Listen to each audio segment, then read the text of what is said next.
Soit un cessez-le-feu de 30 jours ou plus à partir du lundi 12 mai, soit des nouvelles sanctions européennes. C'est une proposition que plusieurs dirigeants européens ont fait à Donald Trump aujourd'hui lors d'une visite à Kiev et donc de concert avec Volodymyr Zelensky. Et donc c'est une proposition qui prend la forme d'un ultimatum adressé à Vladimir Poutine. Bonjour à tous, c'est Sébastien et bienvenue dans cette vidéo qui est en fait un petit point que je veux enregistrer pour que l'on ne s'y trompe pas. L'ultimatum, il est adressé à Vladimir Poutine, mais la pression, elle n'est pas sur lui, elle est sur Donald Trump, qui est dans une position bien plus précaire que ce qu'on aurait pu croire. D'abord, quelques éléments de contexte. Les Européens, ces derniers jours, ils ont monté un véritable défilé de soutien à l'Ukraine. Donc évidemment, dans le cadre des commémorations du 8 mai, les 80 ans de la fin de la Seconde Guerre mondiale.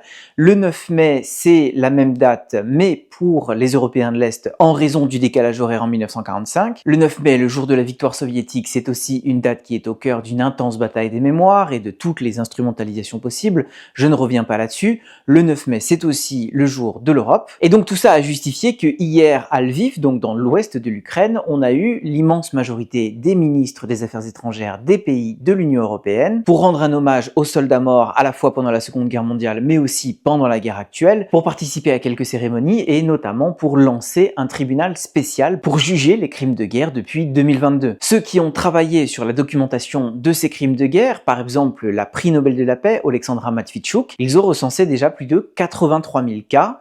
Donc il faudra voir dans le cadre de ce tribunal spécial si jamais tous ces cas peuvent être considérés comme des crimes de guerre au regard du droit international. Il faudra aussi voir quelle sera l'assise, quelle sera la légitimité, quelle sera la portée de ce tribunal international. Et la question, elle se pose vraiment, puisque on voit que à la fois toutes les institutions multilatérales, mais en l'occurrence la Cour pénale internationale, elles subissent des attaques très régulières. Bon, ça, il faudra y revenir un peu plus tard. Mais aujourd'hui, 10 mai, donc après ce défilé des ministres des Affaires étrangères à Lviv, on a vu sortir du train à Kiev 4 dirigeants européens de premier plan, Keir Starmer le britannique, Donald Tusk le polonais, Friedrich Merz l'allemand et le français Emmanuel Macron. Ils ont tout de suite retrouvé Volodymyr Zelensky pour se rendre sur Maïdan et participer à des cérémonies d'hommage et aussi pour aborder plusieurs sujets de travail, notamment avoir une conversation téléphonique avec Donald Trump que l'on voit ici sur cette photo. Et je fais là juste une petite parenthèse, c'est seulement la deuxième visite à Kiev d'Emmanuel Macron depuis 2022. Et je dois avouer qu'en tant que Français, c'est toujours un peu dérangeant de constater que malgré le soutien marqué de la France à l'Ukraine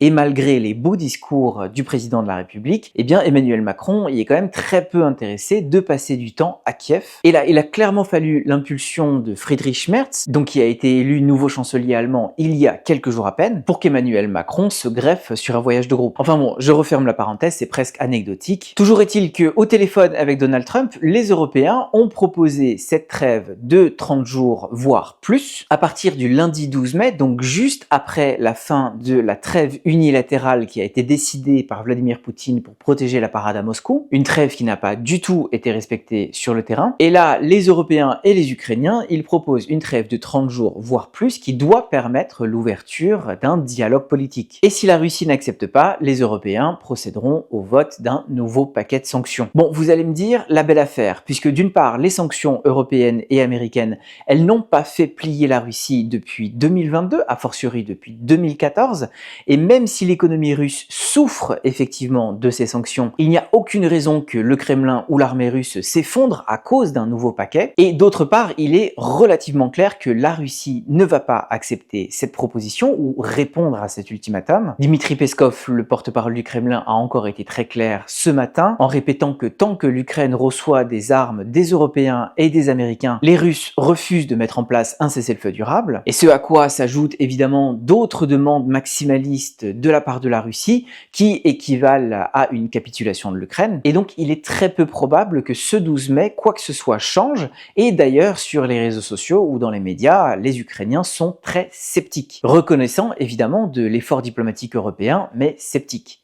Non, là ce qui change, c'est le facteur américain, puisque les Européens, ils donnent l'impression d'avoir compris que Vladimir Poutine n'est pas intéressé par une paix qui ne signifierait pas une capitulation de l'Ukraine, et donc les Européens ne s'adressent pas aux Russes, Là, il s'adresse directement aux Américains, dont la position évolue puisque dans les dernières déclarations de Donald Trump, de J.D. Vance et d'autres, on voit qu'ils affirment de plus en plus publiquement que le blocage vient de la Russie. Le secrétaire au Trésor Scott Bessent a même reconnu que lui-même considérait Vladimir Poutine comme un criminel de guerre. Et donc les Européens qui font bloc avec les Ukrainiens, ils veulent mettre les Américains face à leurs responsabilités.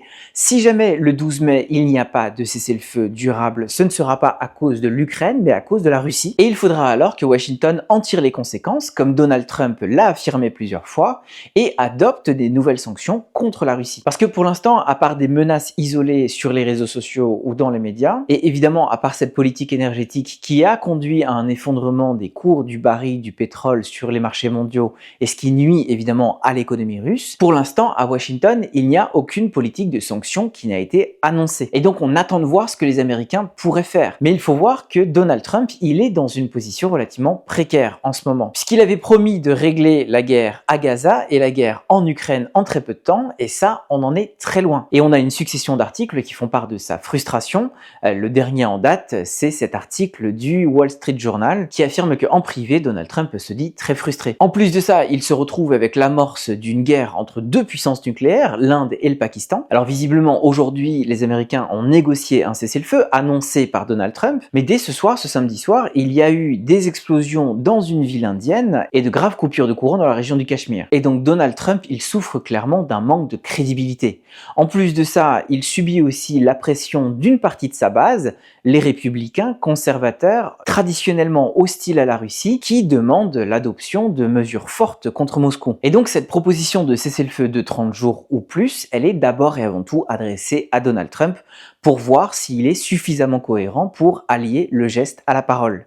Je ne sais pas si on peut dire qu'il est mis pied au mur, puisque quelqu'un comme lui, il s'en sort toujours par une pirouette, ou tout simplement en changeant de sujet. Mais ce qui est sûr, c'est que les Européens et les Ukrainiens, ils ont relativement bien manœuvré en confortant une position commune et cohérente, en prouvant leur bonne foi aux Américains et en tentant de leur démontrer par A plus B la mauvaise foi des Russes. Est-ce que ça va marcher? Ça, on verra. Mais en tout cas, et je termine par là, l'observation est assez intéressante. C'est-à-dire que le virage idéologique de l'administration Trump, il est réel et il est vertigineux. Et la politique de Donald Trump mêle bien à une accélération de la transformation de l'ordre international. On ne reviendra probablement plus jamais en arrière. Mais par contre, dans la séquence diplomatique actuelle, peut-être qu'on est en train d'assister à quelque chose de beaucoup plus banal, c'est-à-dire l'échec d'une politique de reset des relations avec la Russie. Nicolas Sarkozy avait essayé en 2007, il avait échoué. Barack Obama avait essayé en 2008, il avait échoué. Emmanuel Macron avait essayé à partir de 2017, il avait échoué. Olaf Scholz avait aussi essayé à partir de 2021, il avait échoué. Et maintenant, on voit que Donald Trump essaye, mais que même pour lui, ça ne marche pas. La seule constante dans tous ces échecs de la normalisation des relations avec la Russie étant évidemment le Kremlin de Vladimir Poutine. Et ce qui fait que cette séquence diplomatique, elle est peut-être juste excessivement banale, même si dans le contexte actuel, elle a des répercussions dramatiques évidemment. Voilà, je m'arrête là, merci beaucoup d'avoir regardé cette vidéo jusqu'au bout, je file et je vous retrouve très vite.